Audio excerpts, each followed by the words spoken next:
can watch the video and then you get some ideas. Maybe in this course we not really, we not really go in depth about the derivative, because we are talking about parties that involved in accounting standard, including accounting standard that related to derivative. For example, maybe if I'm not mistaken, one of them is IFRS 9 ataupun MFRS 9, MFRS 9, MFRS 9 related to financial instrument.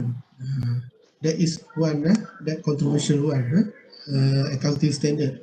Ada katanya kalau you tengok the first implementation of MFRS 9, said that bank have to recognize more loss under that new accounting standard. Okay, tak tahulah, yang tu kita kena go in depth lah. But in this end we only talk about more on the party that regulate the accounting profession, including the Security Commission, Bursa Malaysia, MASBI and so on. And then I also provided you with CSR note and one article regarding CSR in Malaysia. Okay, so I hope that you can go through this note and article, and then we will discuss the note in the next class. And the next week we will have semester break. Yahoo lah kan. Seminggu kita off. Kita off, so you boleh you can take your breath and then maybe you can use the spare time, the free time to fresh up yourself, and then to prepare all the assignment that will due in the near future. Okay, dan itulah serba sedikit tentang material on the learning zone. So today I plan to finish up chapter 4. Okay, so I will start with some wrap up about the two main issue that we have discussed in the last class, and the issue were economic issue and political issue. In brief, I wish you to give you some reinforcement about the issue. Okay, mungkin last time I talk too complicated and then you cannot get the idea. Okay, what I mean by these two issue, economic issue and political issue. Okay, I will switch off the video. Okay, and then we will start lah.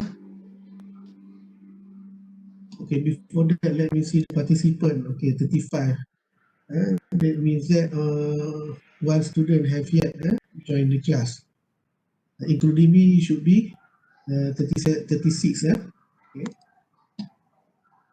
Okay.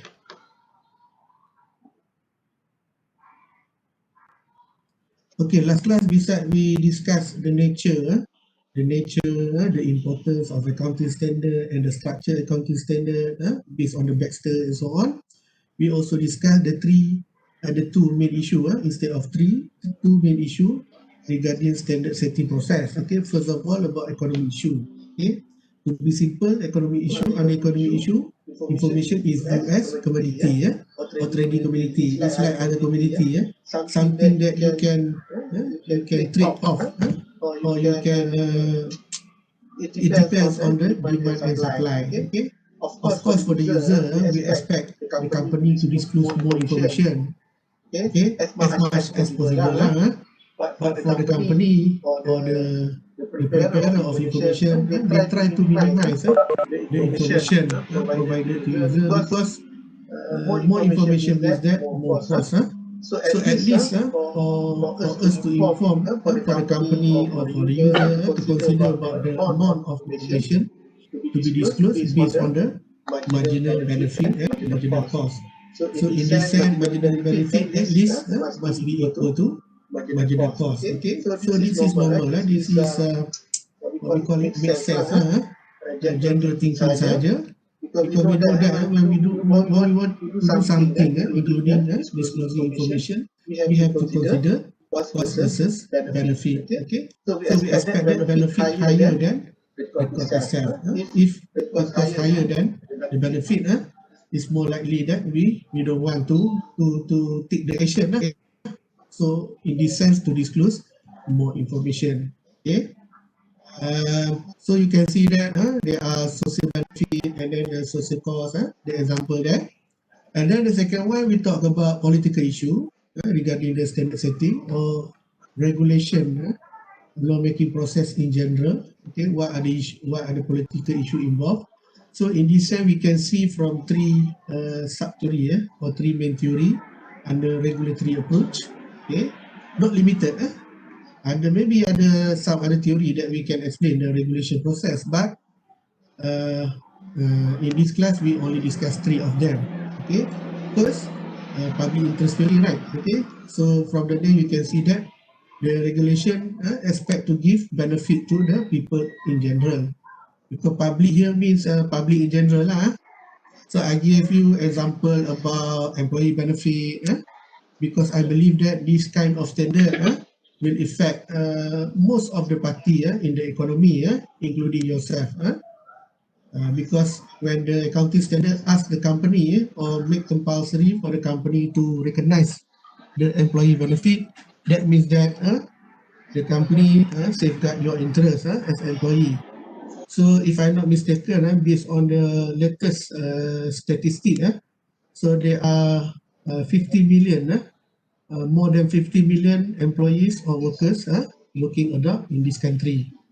So when you safeguard interest of the workers, of the employees, okay, so the employee will enjoy all the all the salary, wages, and other benefits, so they can channel the benefit, the salary to the family, and then to the economy, to facilitate the economy, to stimulate the economy. Okay, that's why when the people lost their job, or the unemployment rate is very high, so directly or indirectly, this phenomena can affect the economy. Kan? As what you can see now, many people lost their job, and then got problem to withdraw the money from the EPF, and then the government try to accommodate this kind of people, and then so many pressure come from other party as well, from NGO, okay, and then the what we call the comments, the suggestion is considered mixed up. Some agree, some do not, about the withdrawal of the money from the pension plan ataupun from the pension fund. And then we move to the second theory under political issue. We call it captured theory. This theory said that those affected by the law, or in this sense, those affected by the accounting standard, for example, certain industry, attempt to control or to capture the regulator that impose that regulation. So I give you example about industry apa ni, tentang apa ni, construction kan, MFRS 111, construction industry. So I just give you the example lah. Macam for example, during the the development process, okay, there are 10 item, okay, to disclose for this industry, but they renegotiate about that thing, okay, so they remove two, okay, they remove two items, so only 8 item remain to be disclosed. So means that the industry try to influence or try to capture, try to control the regulator, okay. So in this sense, regulator like the government, for example, or must be in specific, those not really neutral in the regulation process. The first one, the public interest theory tu, we assume that the regulator or must be in this sense is neutral. Jadi orang tengah lah maksudnya, become the arbiter apa tu, penimbang antara, orang yang bebas. And then we move to the next theory under political issue. We call it private interest theory or economic interest group theory. Okay, it's a later version of capture theory. So in this sense, government also considered as interest group. Seems like other interest group like NGO, industrial player, auditor, accountant, management, company, those in the market. So government considered one of them. Okay. So in this sense, government also is not considered neutral because government also have interest in the regulation process. For example, I give you explanation. I give you explanation about income tax, accounting standard. So at least we take two party. For example, company and government. So the government, of course, want to the accounting standard. The accounting standard requirement try to maximize tax collected from the company, income tax collected from the company. Because when the government collect as much as income tax or as much as tax from the public, so they can claim that they are perform well. The government is perform well because tax collection is one of the KPI for the government. Itu memang betul lah. Kalau you tengok kat mana-mana kerajaan pun, one of the KPI is adalah ability to collect tax. Jadi the higher tax collection is better of the KPI. Jadi when the government has money from the tax collection, they can redistribute the money to the needy in the economy to help to give the assistance. For example, in term of BRIM, macam last time you got the book voucher and so on. So all the money come from the taxpayer. Okay. Jadi bila government buat macam tu kan, when the government help the people, so the government become popular, so they expect you to re-elect in the next general election. Jadi macam sekarang ni lah kan, macam sekarang ni government try to show to you that the current government is the best in term of assisting people in general. Jadi one of them through tax collection lah. Jadi government wants accounting standard ensure that the company pay the tax accordingly lah. So as much as possible lah kalau secara bahasa mudahnya kan. Tapi kalau kita tengok bahasa akademik mungkin lah the proper amount lah, the proper amount, the exact amount to be paid to the government. So that the government can utilize the money for the social purposes, for the economic purposes and so on. They become popular and then they expect that you re-elected them in the election.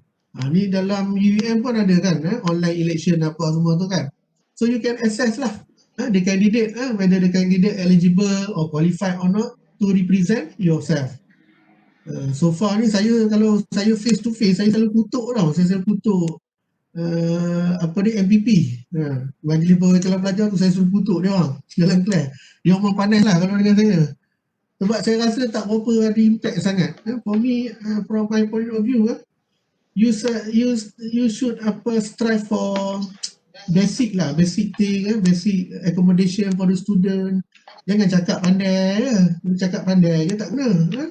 Jadi you kena channel what are the feelings of the student to the management of the university. For example, in term of accommodation. Kalau you tengok accommodation ni, saya rasa dia are room for improvement kan. Student accommodation, you tengok you punya toilet, you punya bilik dan sebagainya. Itu semua perlukan renovation lah, saya rasa renovation, upgrade and so on. Maybe ada some college yang ataupun what we call it residential area yang already upgraded with the renovation to improve the facilities. Tapi for me there are room for improvement. Termasuklah juga facility for the student, for the learning and teaching facilities. Why not kita upgrade kita punya LCD for example, and then the environment in the class, and then we improve in term of furniture, in term of whiteboard and so on. Come to the basic things. Jadi macam itulah kerajaan. Kalau jadi kerajaan sepatutnya macam itulah, ataupun jadi wakil pada orang lain. Jadi you kena serve people. Buat apa kita bayar gaji mahal macam MPs member of parliament, dia punya salary saya rasa seorang-seorang tu campur allowance including allowance not less than 50,000 per month. Tu you punya wakil-wakil rakyat tu di parlimen tu tidak kurang daripada 50,000 pendapatan mereka, macam masuk allowance komputer lah, travelling lah, apa segala, tak kurang daripada 50,000 ringgit satu bulan. Kalau you nak kerja dapat 50,000 ringgit gaji sebulan ni, nak kerja CEO public listed company pun boleh dapat. Kalau jadi manager bank pun saya tak sampai figure tu. Itu cukup parah lah tu sebenarnya. Kalau if you become bank manager, dia punya workload dia punya high wire and the distress level depression level very high lah. Kalau you jadi cawangan punya manager pun tak percaya, you tanyalah ada kod sama-sama ayah you ke your parent become manager, bank manager. Kalau saya rasa dia punya workload tu sangat heavy lah, heavy workload. Itu pun saya ingat dia punya pay pun around 10,000, 9,000 macam tu je. Tapi you become politician, you bluffing people, you can get at least 50,000 per month. Jadi in this sense kita tengok government pun become one of this group. So kalau kita ambil satu lagi interest group dalam in this sense dalam income tax ni, of course lah company company lah, of course they want to try to minimize. So whatever accounting treatment that they have to apply, okay, can minimize dia punya tax liability to the government. Kalau boleh lah kan, kalau boleh dia nak dia punya exemption tu banyak kan, dia punya relief tu banyak macam kita lah kan, income tax. Kalau you belajar tax 1 ke, if I not mistaken, you akan tengok kan banyak personal relief kan. Kita boleh buat relief for kita punya self, and then relief for parent, for the children, and then kalau you take the insurance and then you can deduct from the taxable income and so on lah, something like that. We can negotiate in this process. Jadi political issue sekarang ni semua dalam tu ada self interest, okay? Jadi government pun ada self interest, and then company pun ada self interest. Itu contoh yang spesifik lah pada accounting. In general ni you boleh tengok lah macam withdrawal of EPF pension fund. You can see many party try to become hero and then try to safeguard. And then ada juga yang new regulation kan for DBKL Dewan Bandaraya Kuala Lumpur try to impose new, it's not a try, it's already announced kan, to impose new regulation for alcoholic beverage in Kuala Lumpur. They ada to structure the trading activities for the alcoholic beverage. So I think it's a good move from the DBKL, because alcoholic beverage is not give any benefit to us sebenarnya. If we exclude ourselves, you can see what will happen to the future generation if we allow this alcoholic beverage to be trading freely without any control and monitoring. Kalau semua orang boleh access kepada alcoholic beverage, so what will happen now? Kalau saya tengok contoh saya pergi KL, if I go to KL, I can see everywhere people consume alcohol. Jadi kalau you tengok bukan orang non-Muslim saja, for the Muslim as well. Jadi nampak macam dah jadi norm. Jadi best practice dekat kedai mamak pun orang minum kan. Dekat kedai mamak pun boleh nampak orang jual alcoholic beverage stout lah, apa ni Carlsberg dan sebagainya. All these things tak good pun ni Kalau saya tanya you personally you nak ke anak you minum arak? Of course you kata you tak nak kan, ataupun cucu you dan sebagainya. Kalau you lah minum arak. Tapi kalau saya tanya you nak tak bini you minum arak, isteri you ataupun suami you minum arak? Your answer would be no kan, because it's not good for the healthy and also prohibited from religious teaching. Jadi lebih kurang macam tu lah. Jadi kalau you tengok kat sini adalah kerajaan pun adalah, maybe kerajaan want to show that they are really concerned to the people, to the Islamic values, to the religious teachers, religious teaching value. That's why they want to impose such control. But from the point of view of seller, of course they don't agree about that, because it will limit the sales of this item. Jadi boleh tengoklah political issue here. And then we move to the new issue here is global concession framework. So I think concession framework has been discussed before, right? In chapter 3 chapter 3 kita bincang chapter 3 pasal apa Okay, so we already discussed about the concession framework, global concession framework. So from this note, you can see that we are moving, accounting profession is moving to principle-based accounting standard. Okay, so when we move into that direction, we expect that concession framework support such direction. So both must be consistent. Concession framework must support the development of principle-based accounting standard. We don't want concession framework, rule based, and then we develop the accounting standard principle based, for example. So it become, it not fit each other. We want support each other in this sense. So principle based, principle based. If you ask me personally, I also prefer principle based accounting standard because principle based accounting standard is more simpler, okay, when compared to the rule based, and then you have some kind of flexibility to apply this kind of standard accordingly to your situation. For example, I give you one simple example. For example, in terms of depreciation or useful life period for an asset. Let's take vehicle here. Let's say rule-based accounting standard said that for the vehicle, okay, you only can let's say you only can depreciate throughout the 5 years maximum. Dia kata macam tu. That is a rule base lah.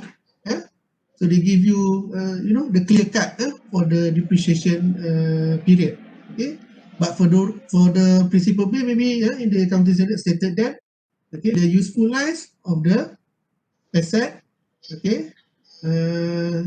must be in accordance with the nature of the asset. Contoh lebih kurang macam tu lah kan. According to the nature of the asset. Ataupun according to the nature of the vehicle. In some vehicle we can consider longer depreciation period, and some we can consider shorter depreciation period depending on the nature of the asset. Okay, maybe kalau kita take car here kan, vehicle car, okay, maybe imported car like Toyota, BMW, maybe we can consider longer depreciation period, maybe more than 5 years kan. Kalau you tengok kalau kereta Recon sekarang ni pun, Recon car pun is already is about 3 to 5 years and then people still still buy that car. Macam Toyota Velfire kan, kalau 2 tahun 3 tahun punya umur, berapa harga dia? 200,000 lebih, 300,000 lebih. Lupa orang beli tak dalam tak ada duit tu. And then for local car like Proton, maybe we can consider shorter depreciation period, considering the price and then the condition, the quality of the product itself. Macam Toyota ni dia terkenal dengan dia punya reliability Toyota. You boleh pakai lama. That's why you tengok orang pakai van Toyota ke van sekolah apa semua tu, dia akan pakai lama. Same goes to the company. Jadi kita boleh accountant dia can exercise professional judgment in this sense because a standard not really suggest the exact number of year for the depreciation period. Itu contoh paling mudah lah kalau you tengok. Kalau you ask me, I prefer principle based lah kan, sebab I don't want that like flexibility and then some freedom to decide. Saya tak suka ke orang control saya kan. Buat saya kenal perangai saya tak suka. Saya tak suka other people dictate my you can advise me but you cannot dictate me. You tak boleh nak control saya. Macam capture tadi, you nak capture saya 100% tak boleh lah. But I allow for you to advise. Macam tu lah. Okay. And then kalau you tengok pun based on our discussion kalau you tengok contohnya macam the last point here, IASB and FASB our work are working together on the existing condition framework, and the last revision was in 2018 by some updates. For example, I showed you last time about the new definition of asset and liability. You tengok dia, jangan terkejut lah. Jangan terkejut nanti bila you kerja nanti ada benda baru pula dan sebagainya. Itu that is normal because accounting profession is not static. We have to move. We have to follow the current development, especially at the international level. Okay, kita tak boleh shock sendirilah. Maksudnya kita kena tengok juga what people are doing abroad ataupun in other country. And then due process of accounting standard setting in Malaysia. Okay, So from here you can see that the note show to you that our M first and I first equivalent lah, except for certain nomenclature. Nomenclature ni saya carilah apa maksud dia. The some terms lah, some term and then we ubah lah.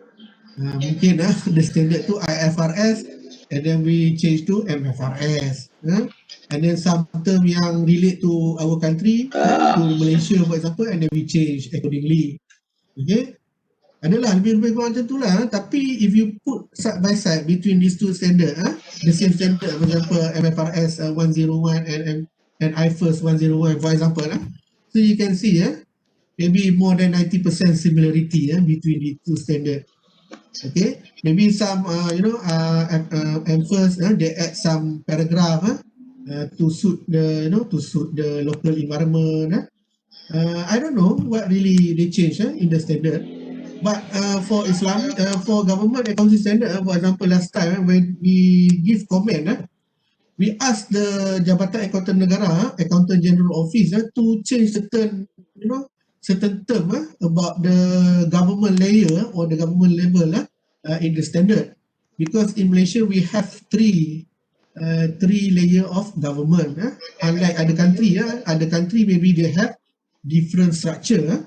For example, in Malaysia, we have three level of the government. We have federal government, state government, and local government or local authorities. So we change. We ask them to change in that sense.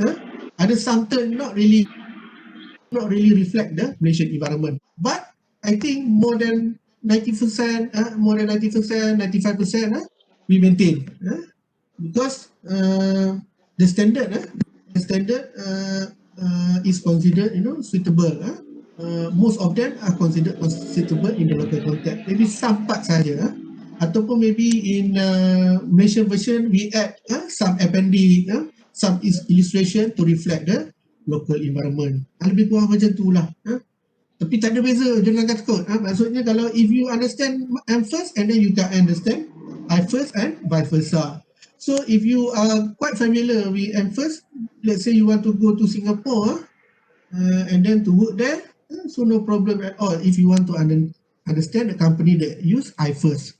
Okay, sebab dia lebih kurang sama saja. And then kalau you tengok from this note, if you see from this note, you can see that must be try to make sure that our accounting standard in line with the international level or from IASB from time to time. So we don't want to be left behind from the accounting standard development. Let's say IASB issued new standard, so we expect that we can apply this standard in Malaysia context almost at the same time when compared to international level. Kalau tak sama pun almost at the same time lah. Mungkin kita give some flexibility to the company to adopt, sometime to adopt, but we expect that, for example, let's say a standard IASB make it compulsory in 2020, so we expect that Malaysia at least 2021 the company start adopt that accounting standard. Jadi kita nak in line with the international level. Okay? That's why you tengoklah kat sini this is to ensure that effective date of new or amended accounting standard will be the same as I first. Okay, kalau boleh memang kita nak samalah kan. Hari ni dia orang implement, so hari ni juga kita implement kan. Tapi itu ideal lah, ideal situation, so we can implement or apply on the same date. Okay, kalau tak the same date pun maybe 2 months, 3 months after that. Okay. So these are the stages in the due process of MFRS. So you can see the additional note that I provided to you. Okay. So in the examination for the time being so far there was no question ask you to explain in detail about these stages one by one. And if there is a question like that, I tend not to agree with that. Because this kind of question is not suitable to us in the examination, especially the closed book one. because this these 10 stages is very complicated, and we don't expect a student to memorize everything when come to these stages. So you can see the additional note, for example, you can see it's a process. For example, here stage 1 must be seek public comment, and then they have deliberation, in-depth discussion lah, in-depth discussion, consideration at the working level, at the working level group, working group level, and then on the draft, and then deliberation by must be, and then so must be observe the implementation at the international level, and must be also issue that standard in accordance to IASB. Jadi kalau you tengok stage the last 2 stage here, we can see that must be try to be consistent with the IASB. Okay. Tapi don't worry lah, for the time being ni tak ada lah soalan yang tanya. Kalau close book tak ada lah, tapi kalau open book tak ada masalah kot, nota semua ada, you boleh explain. Tapi saya tak berapa setuju lah kalau ada soalan ni. Dia bukan sesuai tanya soalan ni untuk dalam exam. Sebab yang ni pun we not really in the process, okay? And then if you ask me in detail, I also cannot explain to you how this the process going on, okay? But what I can tell you, based on my experience in developing Islamic accounting standard for state religious council, Majlis Agama Islam. So we can see that start from doing the research, and then with the finding we take comment from the practitioner, and then there are a lot of discussions, seminar, workshop to discuss the finding. Okay, so the next 2 days I also got a presentation with the Jabatan Accountant Negara, Accountant General Office, to discuss about our proposed constitution framework for the Islamic for the state Islamic Council lah. Jadi, and then during the process, the Accountant General Office also form many committee, working group, okay, to look at certain matters, okay. Ada some committee look at the constitution framework, some committee look at the Sharia compliant issue, and then some look at the accounting technical issue. Okay, there are so many working group under the process. Okay, tapi itulah dia complicated. It's not a very simple process. It's a very complicated process. That's why we call it due process here. Okay, itulah lebih kurang sedikit which I can share to you. And we have yet issue the accounting standard for the council. Maybe it takes another 2 or 3 years to issue that. And then after that, we expect to continue the research. Ada some issue to discuss about the governance pula, the governance aspect. Now we talk about the accounting part lah, about the zakat accounting, how to report the wakaf asset, macam itulah, Baitul Mal and so on lah. Maybe for non-Muslim you are not familiar with all this term, but for the Muslim of course they know about this. Macam zakat ada isu juga zakat. Ada some parties said that zakat is not revenue to the state religious council, it's a liability. Macam kami kata revenue. Jadi kita kena tengok sekarang kita tengah fikir sama ada dia revenue ke ataupun dia adalah liability. Because some argue that when state religious council receive the zakat contribution from the zakat payer, so they have obligation to redistribute the amount to the needy lah, to the recipient. Recipient kan, saya dah cerita kat you itu kan, recipient masa kita discuss Islamic accounting last time. Jadi dia bukan revenue, dia adalah liability kepada state religious council.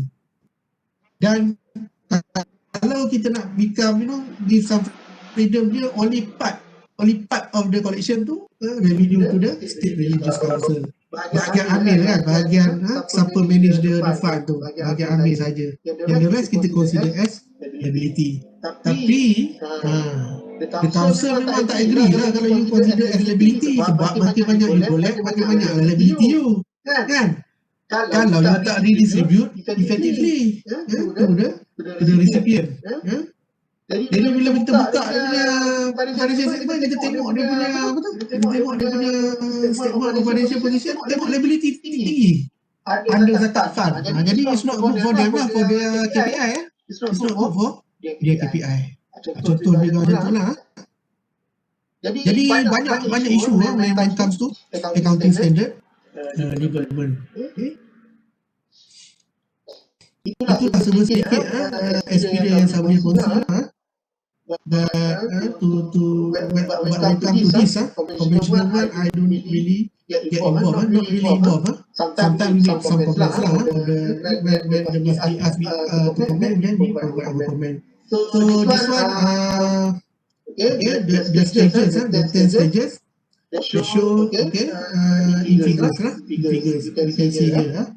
There are so many process start from number 1, second and so on until must be issued to the public, to the practitioner. It's a lot. I think maybe take more than 1 year, maybe 2 years, 3 years.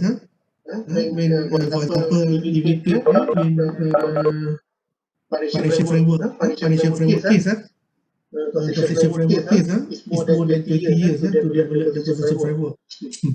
Walaupun praktis accounting ni heavy practice since ancient world, but yet we still arguing on the definition of element of financial statement. Macam baru ni saya tunjuk kat you kan about the asset, about the new definition of asset and liability, and don't be surprised. So after this, for example the next 2 years, 3 years, you come across the new definition of some element of financial statement. It's normal. Don't be surprised because it keep changing, it keep improving from time to time. Okay, role of various interest group in formulation of accounting standard. So must be nothing tricky here. You can read. So you already know about the role of must be. So everything about accounting standard and financial reporting in Malaysia is responsibility of must be. Okay, so the member of must be appointed by Minister of Finance, and then they are members advisor on their board. Okay, if you can see here, the board member come from various fields or subject matters. Some from accounting, and then from law, from business and finance. So this is good to have members from various background. If you see the video about the corporate governance, about diversity, so we expect that the board come from various background, and then also have gender diversity. Kita ada lelaki, perempuan. Dah lain tak masuk lagi lah dalam this sense. Transgender tak masuk lah kan, lelaki dan perempuan. Jadi kalau you tengok lelaki dan perempuan, view dia lain. Jadi different view tu very good. In some sense, especially including accounting standard development. Orang perempuan dia view dia lain, orang lelaki view dia lain. Jadi bila view lain, we can see the new dimension, the new issue. Kalau we take the members, or we appoint the member from the same background, so we come up with the same issue. We cannot see the diversity in this sense. Macam hidup you lah. Kalau hidup you sama je tiap hari, kan? You just maintain the status quo in your life. Okay, one day you will become boring, or you get bored. People say that you get bored. You akan jadi bosan. Okay, that's why kalau you tengok in marriage, couple ataupun spouse, so the husband and wife should be different in term of character. Of course lah, for the shared value tu you should be same lah kan. Contohnya pas kita mestilah semayang, takkanlah seorang semayang orang tak semayang contohnya kan. Both perform their solat. Okay, that one is shared value, no argument about that.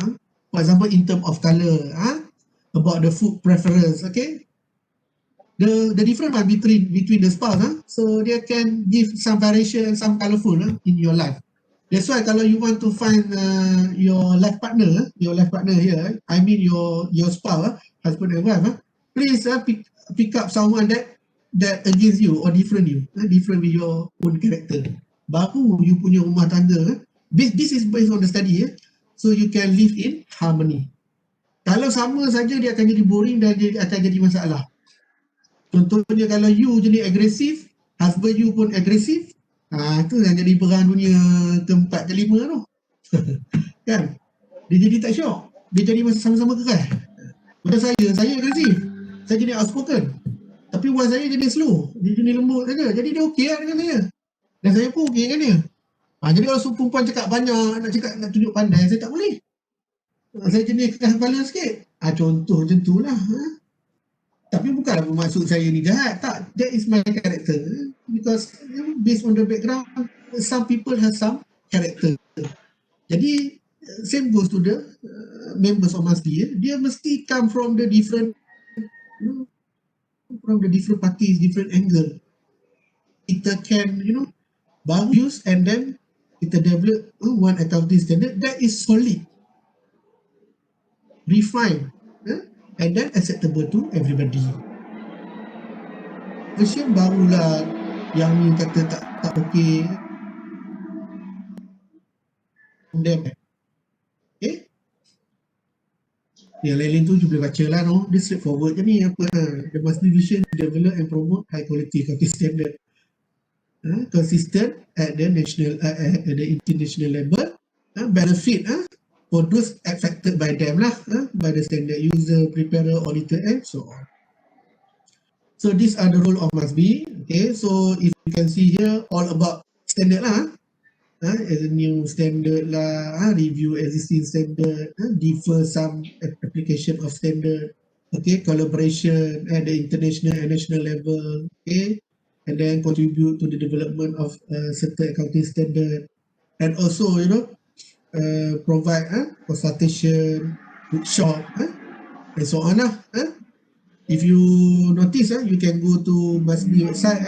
There are many webinar.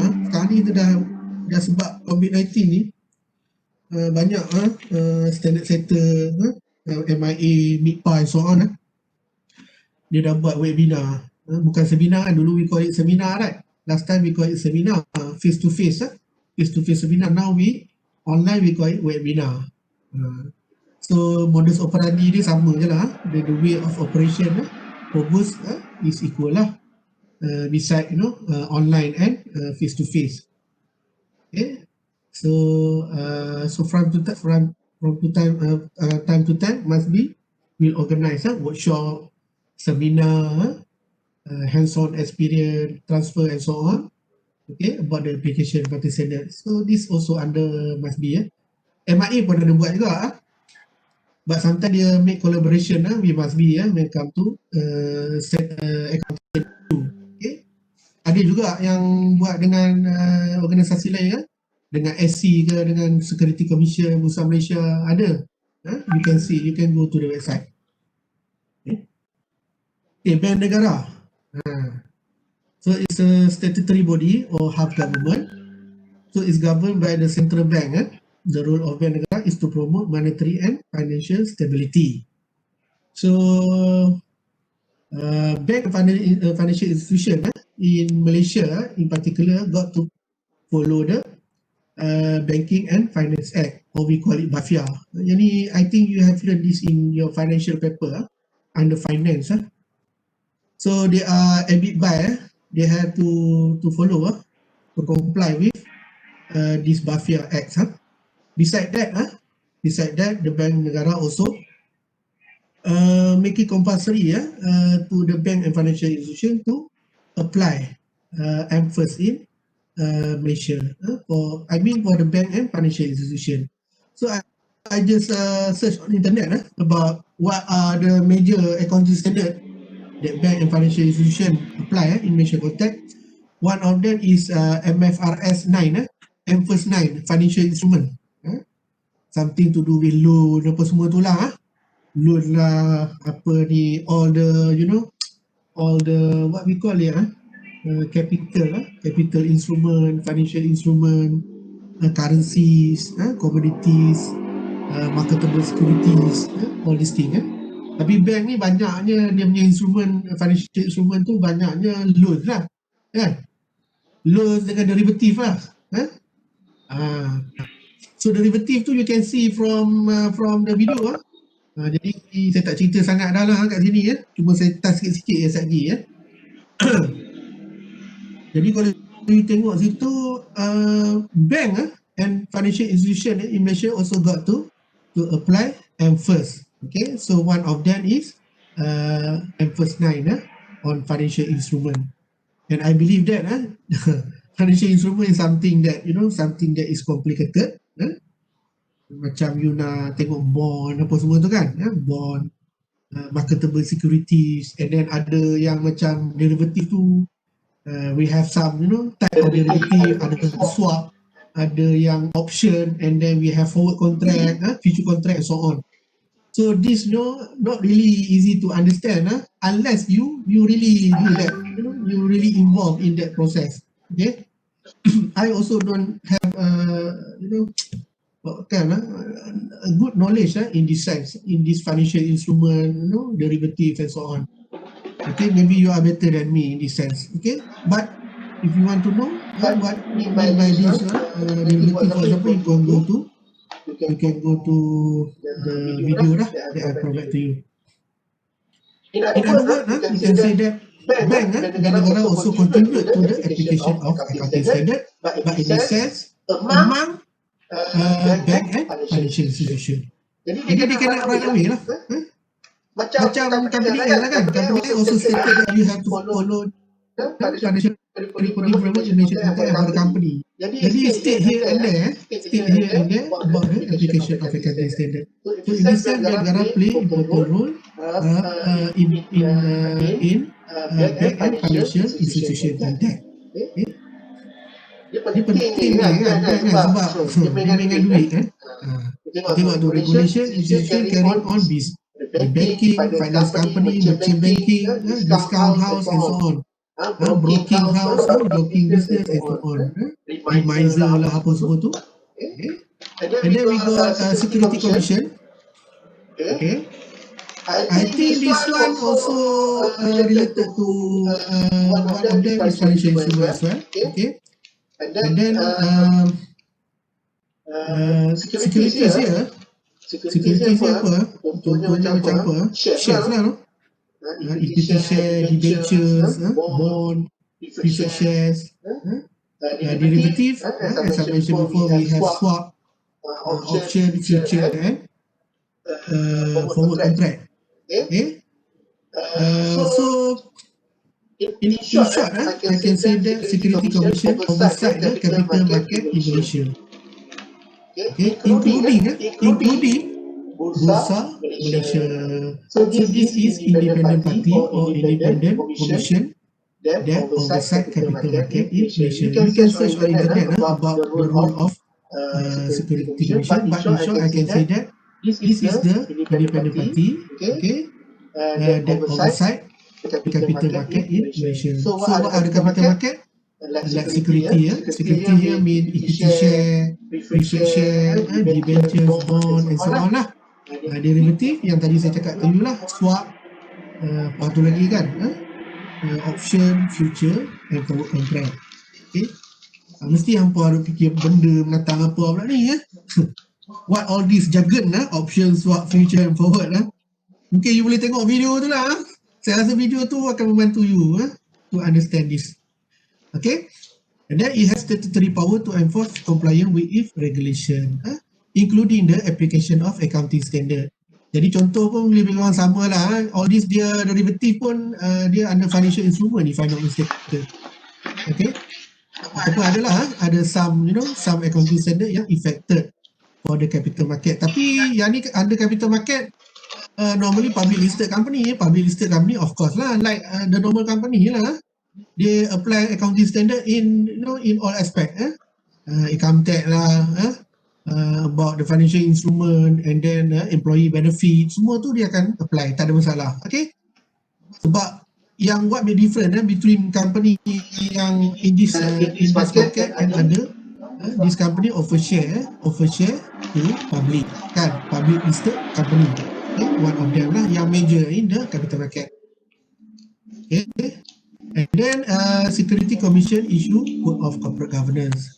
So here you can see the definition of corporate governance. But in short, I can say that this corporate governance is the way of company, the way the company is managed or administered, and the direction of the company. That's why when you see the corporate governance, we can see that the stress on the strategic part of the company. It's not really stress. I don't see that not really not important at all, but it's more stress on the strategic part. Strategic part means long term or at least medium term. Medium normally we look from the perspective of prospect to 3 to 5 years. It's not a day-to-day management here. We are talking about the future direction of the company. So that is about the direction here, means the future direction of the company. That is the corporate governance. That's why corporate governance responsibility lies on the board of the directors. And one of the characteristic, if you not realize, is board diversity. From the video you can see one of the important element in the corporate governance is board diversity. Diversity macam tadi lah. Your members come from various background. Dia akan ada colourful lah. Kalau kau puas saya tengok orang jangan memasak. Jangan memasak kan kat Malaysia kan, Master Chef Malaysia ke apa dulu. Kalau tengok the jury the what we call it umpire ke tu, jury lah. Dia punya jury tu bukan datang daripada bukan chef saja kan. Ada celebrity chef, ada yang betul-betul chef, ada artis selebriti, ada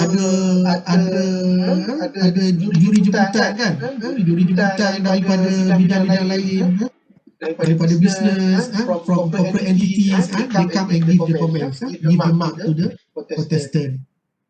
Jadi kat situ kita boleh dapat macam-macam view kan. Kalau kita tengok overseas punya program pun macam tu juga. Ada dia punya juri tu adalah food blogger.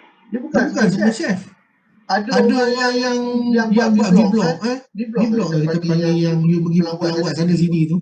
Dia buat blog tentang, dia buat video pasal dia pergi melawat sana sini tu kan, on vacation dan sebagainya. Dia pun menjadi juri. Jadi dia punya view tu tak sama dengan chef tadi. Kadang-kadang view dia orang tu kadang-kadang kita quite surprise sebab dia dah test macam-macam makanan. Dia bila dia travel throughout the world, okay, he eat all kind of food, taste all kind of food and beverage, so they can comment on your foods, the way you prepare the food. Same goes to the corporate governance here. And then if I not mistaken, another element is stakeholder engagement. Stakeholder engagement also important. Means that okay, you engage to your community. That is one of the important thing. When you engage with them, okay, they understand well about your operation, okay. So your risk of doing business can become lower. They understand your nature of business, so there is no what we call it, there is no issue. There is no issue of doing business between you and between your community. So you can clear up, anything, any dissatisfaction. So you always open to them, you engage with them kan. Jadi kalau kita engage with somebody, we know the current situation and so on. Macam you engage lah dengan you punya friends kan, you akan tahu the current development. Kalau you tak engage with them, we don't know but what is going on, what is happening to that person and so on. Same goes to the corporate governance. So macam-macam pillar lah kat sini. Ada yang kata ethical behavior lah, accountability lah. There are so many people try to explain corporate governance. Sometimes I get confused as well. But for me, I just my simple view is the way you administer the company and your direction. Here we focus more on the future direction, strategic direction, okay, long-term direction. Okay? Macam juga kalau saya tanya what is your direction, mesti you ada satu long-term direction kan. You want to become tax planner ke, you want to become managers ke, you want to involve in aviation industry ke, you want to become a teacher ke. Kalau bukan, bila saya tanya direction tu, you kata, okay, direction saya, petang ni saya nak join another class. It's not in the direction, bukan tak? Itu memanglah short term direction lah, but the thing is not my interest. Normally when we talk about direction, dia future direction, strategic direction. Same goes to corporate governance. Okay? But we are talking about company going concern sustainability, macam in this pandemic, how could we cannot even have any ideas how could a company like Asia Mars cannot survive in this pandemic? Because from our naked eyes we can see that we think that they are really sustainable to the economic condition, but we wrong in this sense. We have wrong perception in this sense. They cannot survive. If I'm not mistaken now, must require at least ringgit Malaysia 2.1 billion something, 2.3 or 2.1 billion to save the company. And the government still considering whether to help or not. If the government help provide assistance to this kind of company, of course other people dissatisfied. Okay, because like us, people in general say that is a corporate entity. Why the government want to help them? They have to survive. They have to try to survive by their own feet, for example. Without any assistance from the government, although the government have interest in the company through Khazanah Nasional. Okay, but could you imagine this if these 2 billion channel to other sector in economy, okay, it can give some positive impact to the economy rather than you just focus to one industry. Jadi memang sekarang ni tengah panas, orang kata orang Kedah kata lah kan, tengah panas pokok kan, tengah panas pokok pokok aviation industry ni. Kita tengok sekarang pilot pun banyak tak ada kerja, banyak yang dah diberhentikan, pramugara pun tak ada kerja. Okay, and then they shift to another job lah, another job dia involve in business, online business, okay, food and beverage dan so on lah. Jadi kita tak pernah terfikir kan. Tapi itu yang berlaku dah sekarang ni. And then we have Bursa Malaysia.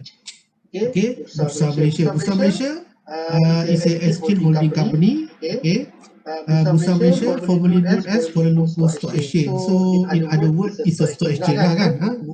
Kita panggil Bursa Malaysia lah. The purpose of changing the name is to enhance competitive position and to respond to the global trend. Okay, so among others, Bursa Malaysia have listing requirement for the company to comply, for all the applicant orang yang minta applicant tu maksudnya orang yang memohon lah, including the public listed company, listed issuer, the company that already listed in the company in the stock exchange, management of the company, trustee manager. Okay, because there are some companies involved in this capital market, they become the fund manager. I think one fund manager in Malaysia is Amanah Saham lah. Amanah Saham Nasional tu, itu fund manager tu kan. So this fund manager, they collect money from public, from you, then they issue unit trust unit trust kan, you issue unit trust, you hold the unit trust, and then they use your money to make the investment in bond, in stock, for example.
Maknanya kita kalau kita good perception, no problem at all lah kan.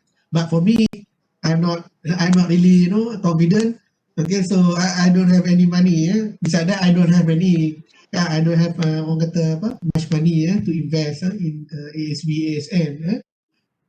Tapi salah satu sebab dia saya tak confident with the Sharia compliance. Okay, that is my personal view. Maybe you do not agree with that. Okay, last point, just to mention to you, maybe you might query me, what is the difference between Security Commission and Bursa Malaysia? So both are regulator ataupun badan undang-undang that involved in the capital market. So based on the based from my reading and then I go to the website, I can see that Bursa Malaysia in the front line, we call it front line or frontliner to the capital market, regulator or the frontliner or the frontline regulator for the capital market. So Bursa Malaysia have direct contact to the market player, means that to the listed company, to the fund manager, to the investor, to the property investor. So they regulate. They have direct regulation to the capital market. Whereas Security Commission is the oversight board to the capital market. Okay, oversight badan pemantau. In Malaysia, in bahasa we call it badan pemantau, monitoring bodies, oversight bodies to the capital market, including oversight the role or the function of Bursa Malaysia. So Bursa Malaysia have to, kalau you read, Bursa Malaysia have to report every year to the Security Commission. And from the name of the Security Commission tu dalam bahasa Melayu dia Suruhanjaya kan. So means that this Security Commission is independent body. So of course Bursa Malaysia they have direct contact to the market player, to investor, property investor, to this company and so on. So it should be have one body to monitor their operation or its operation. Okay, because we want to ensure that the market is efficient. Okay, no insider trading. Okay, they can information freely available to the investor. Okay, we know what actually happened in the capital market. Okay, maybe what I'm talking to you is not really relevant now, but in future maybe relevant. One day you have money, you want to invest in shares, you want to invest in bond. Okay, you want to purchase some financial instrument, derivative and so on, so that you can make money from your investment. Okay, ada orang yang minat kan benda-benda macam ni. You tengoklah hari tu apa ada iklan apa Datuk Dr. Nazrihan ke apa benda dah. Tak handsome tak apa, janji banyak kan. Jadi kalau ditanya saya tak handsome tak apa, janji beriman pada Tuhan. Itu yang paling penting sekali. Kan? Apa pula kalau tak handsome tak apa, janji banyak duit nak buat apa? Kan? Because we live in this world temporarily kan. Apa yang penting adalah tak handsome tak apa, tak cantik tak apa. But this handsome and beautiful ni is subjective matter, betul tak? The most important thing is you have moral values. Senang cerita. To be universal, okay, handsome or beautiful, it doesn't matter as long as you have moral values. Ini tak handsome tak apa, janji banyak duit. Benda lah punya tagline. Yang korang pun ya lah tu kan. Tak handsome tak apa, tak cauk tak bawah tak apa. Janji banyak duit. Apa banyak duit? Duit ni cukup-cukup je yang penting kan. Yang penting hati you happy. Barakah tu yang penting. Blessing from your income tu is the most important thing. Sikit banyak it doesn't matter tau. Banyak pun kadang tak cukup. Kalau you rasa orang yang gaji, tak apalah, gaji hang 50,000, 60,000 sebulan banyak, mesti cukup. It doesn't that way. It doesn't mean that way. Kadang-kadang those that have salary, have high salary, good pay, also got problem in managing their money. And those with no income group, they have blessed. God bless them, and then they can manage to grow up their children and so on. Very small income. That is blessing. Ataupun dalam Melayu kita panggil barakah dalam kita punya rezeki. Tak banyak tak apa, yang penting barakah. Janganlah sampai tak kerja langsung kan. Bukanlah tak boleh jadi kaya, tapi tagline tu saya rasa kurang sesuai lah bagi saya lah. Kalau you nak setuju lah. Tapi bagi saya tak setuju lah. Tak handsome tak apa janji banyak duit. Bagi saya tak handsome tak apa janji you seorang insan yang baik, you got all sort of moral values. Itu sebenarnya yang akan menjamin you in this life and then in the hereafter. And then last point, before I forget, I read some article about whether derivative, because we talk about capital market and so on, whether derivative, compliant with Sharia or Islamic teaching. So according to the literature, most of them are not Sharia compliant, because some of the derivative, I don't say all, some of the derivative involve element of gambling and also element of speculation. So gambling here is maisir lah. Last time we discussed is maisir. We call it maisir in Islamic. Element of gambling, game of chance. Okay, and then another is speculative and high uncertainty, or we call it gharar. You can refer to Islamic accounting note. So I let you to decide whether this element appear in the derivative. So after this, you get some spare time, free time, you can go to the video. So you try to think whether, this derivative have element of gambling and element of uncertainty or high speculation, or we call it horror. Okay. Jadi lebih kurang macam itulah. So that's all for today. Okay. Sekarang ni berapa? Almost 5. Jadi kita pun sebenarnya dah sampai hujung lah kan untuk ni. Jadi any question regarding ni? Sambil-sambil saya nak buka dia. Ada soalan tak?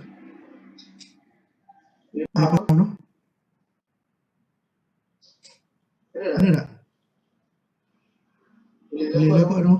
Yes. Okay, berapa lagi so far so good Sometimes I thought in Malay, I think some of the point you can pick up. No problem, because you understand Malay, right? Normally I talk about the, as I mentioned before to you, the folk story. For the Malaysian community story, don't worry. If you have any question, don't hesitate to call me personally. You can post the question on the WhatsApp. Okay, give me some time. Yeah.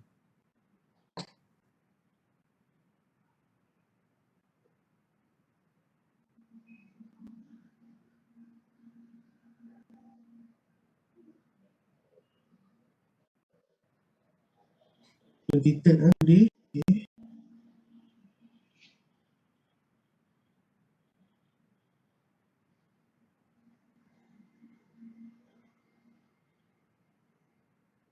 Sekejap lama pula ni.